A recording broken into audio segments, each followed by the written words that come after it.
Em nome de Jesus. Aleluia. Glória a Deus. Nós vamos falar vencendo o medo. Então, como eu falei no início, quem tem medo, e nós estamos em uma situação de notícias que nos traz muito medo durante a nossa vida, o tempo inteiro. E eu queria que você se colocasse de pé, para a gente fazer a nossa primeira oração e falar sobre o medo, e você vir vencer o medo nesta noite, em nome de Jesus Cristo. Deus tem uma bênção para você neste lugar. Primeiro, fale com a pessoa que está ao seu lado e profetize na vida dela. Diga: Deus tem uma bênção para você neste lugar. O Senhor te abençoe e te guarde. O teu choro vai passar, tua alegria vai vir. Lembra da luta que estava enfrentando há tempos atrás? Olha o que Deus fez na minha vida e na sua vida. Amém? Diga assim: aproveite e guarde a tua fé, porque o Senhor quer fazer bem mais. Aplauda Jesus. Aplauda ao Senhor. Magnífico. Deus santo, Deus poderoso, Deus maravilhoso. Então Deus quer vencer e desfazer esse medo. Vamos orar agora. Pai, em nome do Senhor Jesus Cristo, este medo, ó Deus, ele não é patológico, e este medo, Senhor, também nós queremos quebrar qualquer maldição que instalou este medo neste coração. Pai, em nome de Jesus, esta noite, esta semana, a tua igreja vai vencer qualquer tipo de medo. A tua igreja vai sair, ó Deus, dos recantos escondidos e vai se mostrar e vai estar presente, ó Deus, onde ela merece estar. Esta vida, ó Deus, que está aqui esta noite, vai, Senhor, estar presente em lugares altos, porque o Senhor vai colocar esta vida para te representar. Cada vitória que esta vida tiver, vim obter, esta vida vai testemunhar que foi Jesus que deu a vitória a ela, que foi Jesus que colocou ela nessa posição. E o Senhor, meu Pai, seja com esta vida poderosamente, e o Senhor aguarde poderosamente, e o Senhor, meu Deus, venha destruir agora todos os males, Senhor, nesta família, nesta casa, neste casamento, e principalmente o mal do medo, que este medo que paralisava esta vida seja vencido esta noite, para nós entrarmos, ó Deus, este mês com a tua bênção completa. A tua bênção é a tua vitória, e as pessoas saiam daqui cheias de fé. Diga agora: Senhor, sair aí daqui cheio de fé, com a tua palavra e a tua orientação, em nome de Jesus. Aplauda ele mais uma vez. Podeis assentar. Vencendo o medo, nós vamos definir uma definição de estudiosos. O que é medo? É uma alteração das emoções e dos sentimentos. Não é patológico, mas sendo um estado de progressiva insegurança e angústia. Então é um estado na alma da pessoa, onde ela fica o tempo inteiro com algo crescendo dentro dela, na área da insegurança, na área da angústia. Aquilo não para dentro dela, vai crescendo, em vez de diminuir, vai crescendo, e vai gerando um medo cada dia maior. O medo, ele é dividido em 6 fases. Se você puder anotar, anote. Prudência, cautela, alarme, ansiedade, pânico e terror. Veja como vai crescendo. Prudência: eu não faço esse negócio, eu não faço isso. E a pessoa se acha prudente, mas às vezes é o medo. Ela tem muita cautela e a vida dela vai parando. Alarme, ansiedade, se torna uma pessoa ansiosa.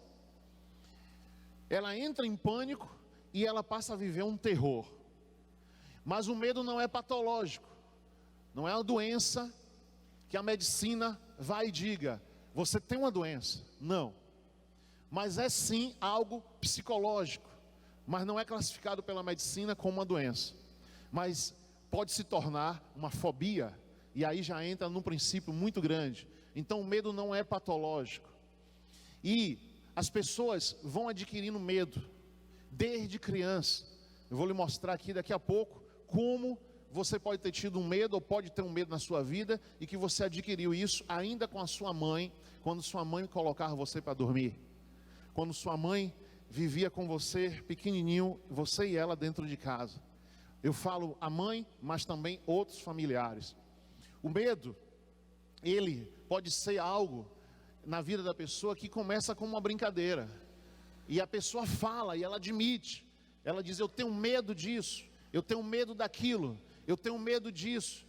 A pessoa é igual a pessoa está com fome e diz assim: eu estou morrendo de fome. Imagine que todo mundo fala isso. Quantas vezes você repete isso na vida? Eu estou morrendo de fome. Eu estou morrendo de fome. Eu estou morrendo de fome. E você está profetizando algo que é morte. Outro dia meu filho falando isso: estou morrendo de fome. Eu disse: não diga isso. Diga: estou vivendo com fome. Tá? E vá comer, vá se alimentar. Mas você está vivendo com fome. Não fique falando em morte, dizendo: eu estou morrendo de fome. Vamos mudar essa situação.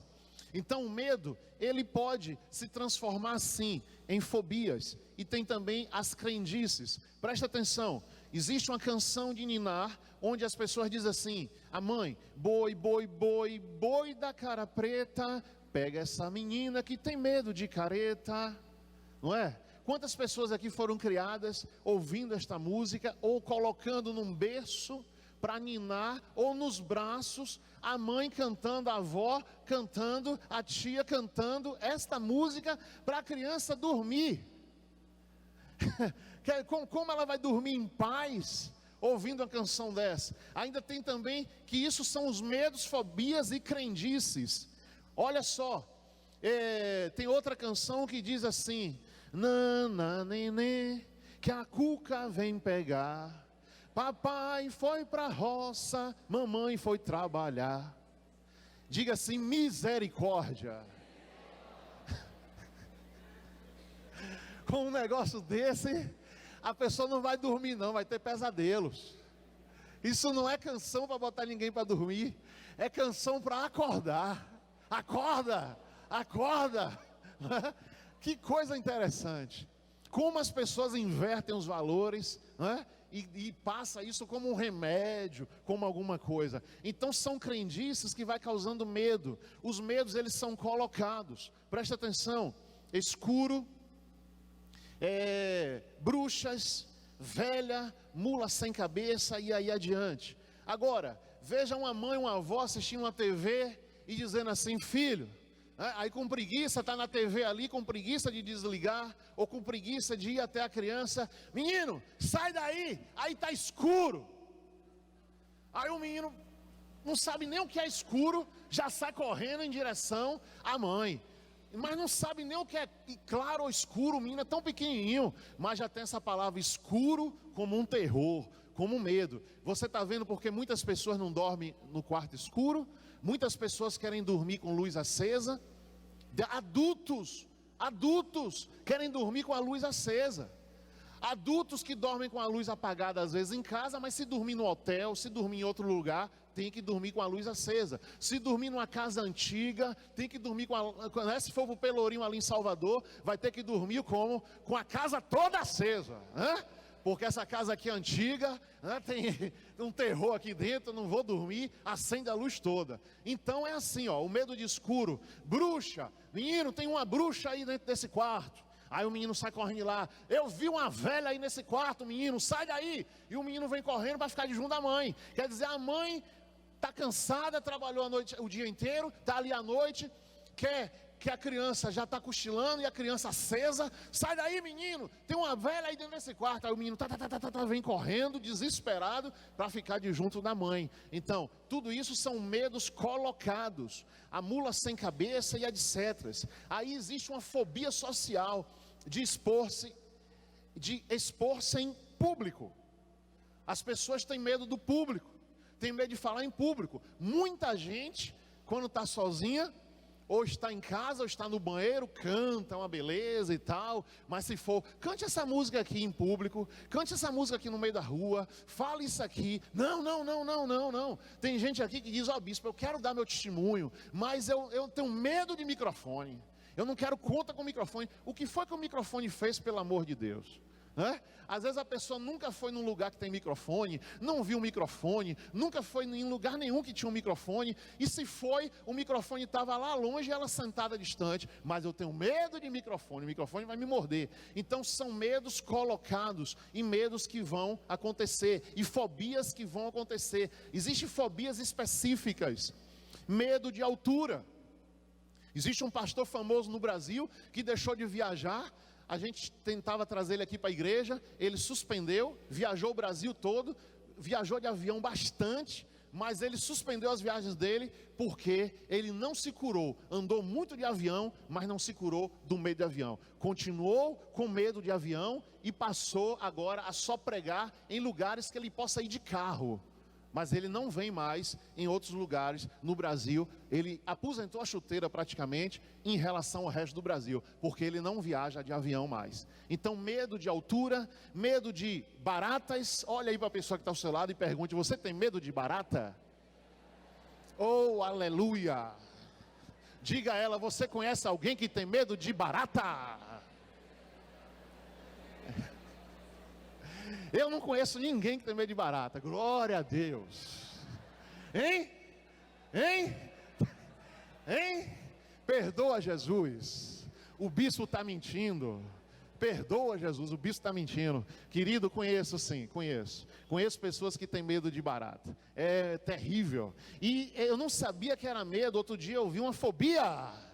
A barata parou na frente e ela parou assim, ficou assim, e eu disse: espera aí, o que é isso?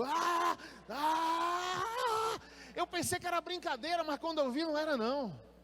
Meu Jesus, querido, a barata. Pessoas que têm medo de trovão, medo de escuridão, né, como já falamos aqui. Qual o medo que a criança nasce? Qual o medo que a criança nasce? Qual os medos? Dois, natural, que a criança nasce. Você sabe? Hein? Medo de quê? De cair é um, e o outro? Falta um. Qual é o outro? Barulho, grito, zoada. Bater uma palma de um da criança assim, ela vai assustar e chorar bastante. Ela vem com esses dois medos naturais que nascem com ela. E se tiver no braço aqui da mãe, a mãe fizer algum movimento, como que aquela criança fosse cair, ela vai chorar também, vai tomar um susto e vai chorar. Então esses dois medos naturais, os outros vão ser adquiridos e colocados. Então diga assim: todo medo adquirido por mim, eu quero ser curado. Querer é poder. Amém? Querer é poder. Se você quer ser curado, você vai ser curado sim, em nome de Jesus. Aplauda ao Rei. Aplauda ao Senhor. Ele vai te curar nessa noite. Deus é grandioso, Deus é poderoso.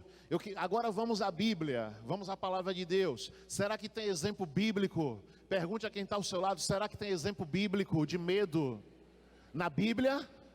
Será que tem? Hein? Tem? Será mesmo? Será que Davi teve medo? Será que Josué teve medo? Será que Moisés teve medo? Aqueles homens heróis da fé? Será? Será que Esté teve medo? Vamos ver aqui em Mateus 14. Mateus, Evangelho de Mateus, o capítulo 14. Um exemplo bíblico de medo. E daqui a pouco vamos profetizar na tua vida que esse medo vai acabar. Vamos ver aqui 14, a partir do versículo 22. 22. Logo em seguida, ordenou Jesus que os seus discípulos entrassem no barco e fossem adiante para outro lado, enquanto ele despedia a multidão. Quem achou, diga amém. Versículo 23. Despedida a multidão, ele subiu ao monte para orar à parte. Ao cair da tarde, estava ali sozinho. Entretanto, o barco já estava no meio do mar, açoitado pelas ondas, porque o vento era o quê? Contrário. Na quarta vigília da noite, dirigiu-se Jesus a eles, andando por sobre o mar. Os discípulos, vendo-o caminhar por sobre o mar, assustaram-se, dizendo: é um fantasma, e gritaram de medo. Medo número um. Medo número um. Veja que as pessoas têm essa visão de qualquer coisa é um fantasma, E os discípulos, os apóstolos, homens de fé, homens que viram o Senhor Jesus curar, homens que andaram com Jesus em todo o seu ministério, homens que viram Jesus ressuscitar mortos, homens que viram Jesus fazer milagres tremendos, comiam, andavam com Jesus, dormiam em lugares que Jesus dormiu, subiu ao monte, jejuavam junto com o mestre, com o rei, com o príncipe, com o Todo-Poderoso, e eles tinham medo. Aqui eles estavam em um barco, na quarta vigília da noite, entre 3 horas da manhã e 6 da manhã, a quarta vigília da noite, 3 da madrugada até 6 da manhã. Nesta madrugada, neste momento, Jesus orou até as 3 horas e dirigiu-se a eles, andando por sobre o mar. E os discípulos, vendo, caminharam por sobre o mar. No 26, assustaram-se, dizendo: é um fantasma, e gritaram de medo. Jesus, porém, imediatamente lhes disse: tende bom ânimo, sou eu, não tem mais. Jesus lançou uma palavra, que eles tivessem bom ânimo. O ânimo, o amor tem que andar em você, para você vencer o medo. O ânimo e o amor, o ânimo de viver, o ânimo de sonhar, o ânimo de realizar, o ânimo de construir, o ânimo de você trabalhar, o ânimo porque Deus deixou uma ordem, que quem não trabalhasse, não comesse. Então você tem que ter o ânimo para batalhar pelo pão, tem que ter o ânimo para trabalhar, tem que ter o ânimo para o seu casamento, tem que ter o ânimo para crescer sua família, para ser família, para perdoar. Tudo sem ânimo e sem amor você não vai conseguir, porque o amor é o maior de todos os dons, e o amor no teu coração vai te levar ao verdadeiro perdão, vai te levar à verdadeira construção, vai te levar à verdadeira identidade cristã, vai te levar ao verdadeiro caráter cristão. Então Jesus disse: tem de bom ânimo. É como se Jesus estivesse dizendo: tem de bom ânimo, não, vocês não podem temer, não temam, sou eu, não temam. Algumas coisas iriam acontecer lá adiante, que eles iriam precisar muito da presença de Deus, no ministério pessoal de cada um. Depois que Jesus morreu, ressuscitou, o ministério deles aflorou, a igreja começou a acontecer, e aqueles apóstolos iriam ter iria ter momentos sozinhos, onde eles iriam precisar de estar na presença de Deus, espiritualmente falando, o Espírito Santo com eles, e eles realizando a mesma obra que Jesus realizou. Então, querido, o medo, ele para ministério, o medo, ele para uma obra, o medo, ele para qualquer coisa na vida da pessoa, ele para um projeto de Deus. E quando você sabe que o projeto é de Deus, você não pode temer as astutas ciladas do diabo. Se o projeto é de Deus, você tem que continuar, você vai ter que passar em cima das trevas, porque as trevas querem que você pare. As trevas não querem te ver casado, as trevas não querem te ver abençoado, as trevas não querem que suas dívidas sejam pagas, as trevas não querem que você seja feliz, que você seja curado, não quer. O diabo resiste contra os seus projetos, e você precisa ter ânimo, ter fé e não ter medo para avançar.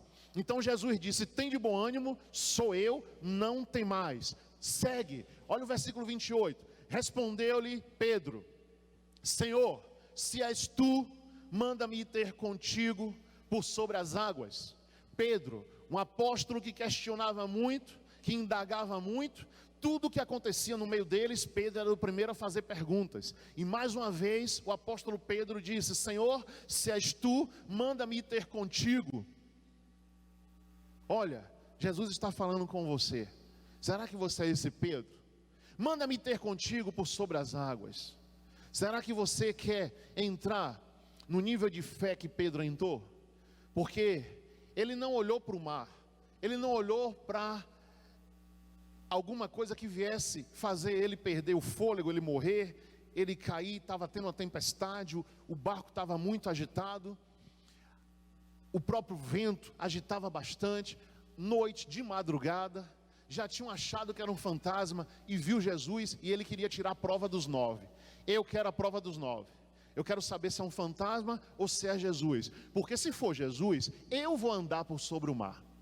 A mente de Pedro estava focada na fé, a mente de Pedro estava focada no que ia acontecer, a mente de Pedro estava focada naquele alvo que ele lançou sobre ele mesmo. Eu quero, se for Jesus, andar sobre o mar.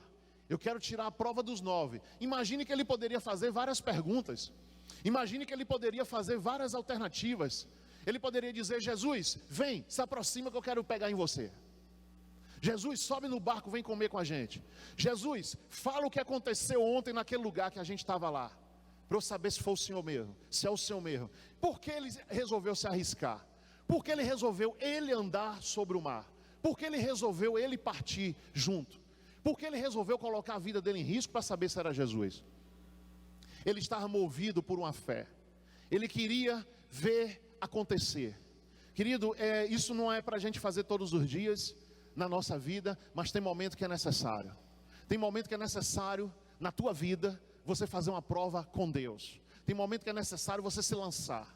Tem momento se lançar na palavra e na cobertura da tua autoridade. Você não pode se lançar sozinho.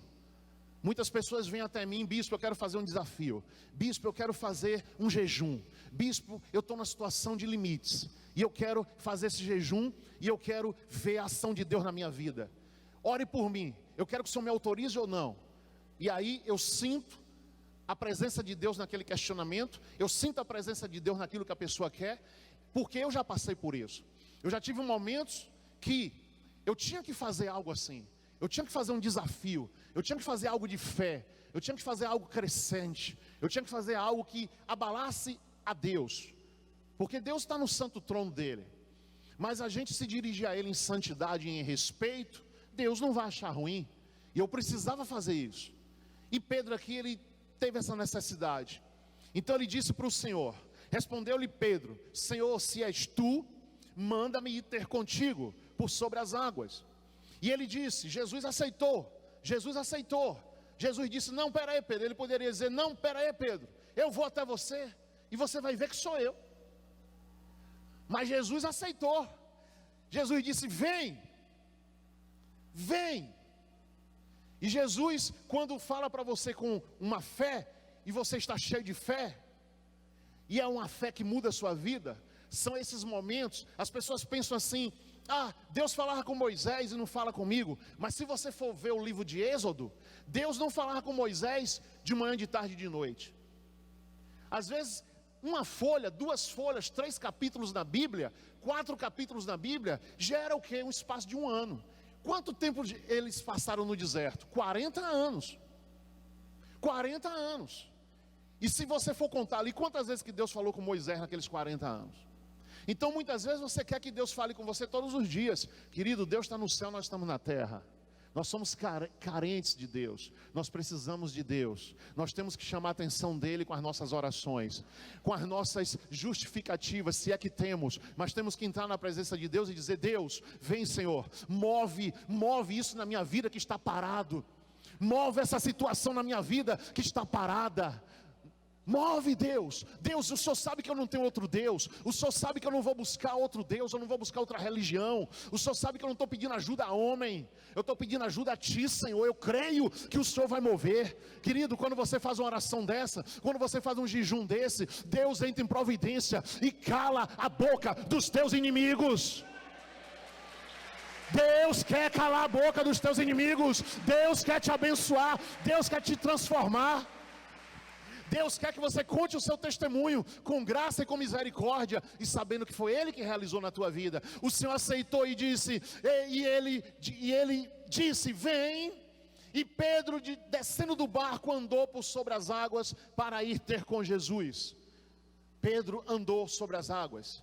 Pedro viu o rema e andou por sobre as águas. Ele desceu do barco, colocou o pé sobre o mar e andou até certo ponto, para encontrar com Jesus onde Jesus estava. Tinha uma distância, Jesus e o barco.